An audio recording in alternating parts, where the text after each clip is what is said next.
Well, hello there. My name is Mark Miles, and as many of you know, I love helping trainers, facilitators, coaches, and mentors really take their presenting game to the next level. So, today's topic, I just wanted to talk about one of the greatest tools that you have in order to engage an audience, and that is the tool, the asset, the amazing feature of our presenting game, which is that of our voice. Now, many times people underlook the value of our voice and how we can actually use it. And it's kind of like the unspoken tool or the thing that we all know that we can use and use like badly, but we don't really talk about how we can use it effectively. So we've all been in the training session where we've had a trainer or a facilitator that's maybe had a monotone delivery. I don't know if you ever remember maybe back in high school or back in university where you had a facilitator that just didn't have conscious awareness or conscious control around how they deliver information. And as we all know, though, engagement is critical. Okay, your ability to take information, whether it's neutral, bland, whatever kind of information, and make it come alive with your audience is one of the most important skills that you need to develop as a trainer or facilitator. So let's look at voice, so to speak, and let's look at the different components of how we can actually use it to get really good engagement from our audience. So what we need to understand, first of all, is that boredom is created by predictability. Boredom is created by predictability. I'll say that again so you can write it down. Boredom is created by predictability. So in order to actually make content engaging, we need to create unpredictability, we need to create variation, and we need to create an atmosphere of I guess, spice and color and fragrance to how we present our information. So when we're using our voice, there's a number of different things that we can vary. We can vary the volume, the pace, the tonality, and last of all, we can emphasize keywords and we can actually pause on key points. So let's recap. We got volume, we got pace, we got tonality, and we got emphasis and pausing. And by the variation of how we actually say our sentences, we can create massive, massive, massive levels of engagement. Okay. Now, hopefully you're listening to this video. Hopefully you're starting to see how I may be doing that as I'm presenting this information. So let's touch on the very first one, volume.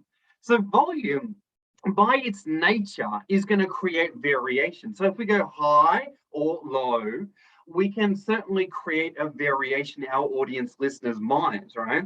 Now, there may be times where you really want to emphasize something, so you may go higher or lower. At the end of the day, though, you've got to be able to calibrate volume depending on how many people are in your audience. You've got to calibrate it depending on the kind of formal or informal environment it is. And you never want to shout, so to speak, but you may want to really drive home a point. And you can do that certainly with volume, but it's got to be in, I guess, the right style of delivery, so to speak, for the context you're delivering in. Next one, we've got pace. Now, pace can be fast, it can be really, really, really, really fast, or it can be slow. Now, the philosophy around pace is kind of this, right? If it is less important, say it quickly. If it is really important that your audience remember it, slow down and really make a point of it. And it's a distinction between the speed that really keeps the mind engaged. Okay.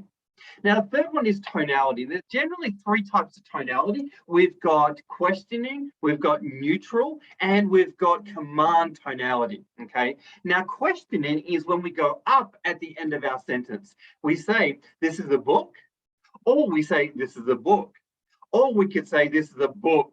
Okay, so we can vary up the intention behind what we're saying by changing the tonality. We can either go up and make it a question, we can keep it level and make it neutral and make it a statement, or we can come down on the last word and we can make it a command, or we can make it a thing that we really want to stand out in the audience's minds.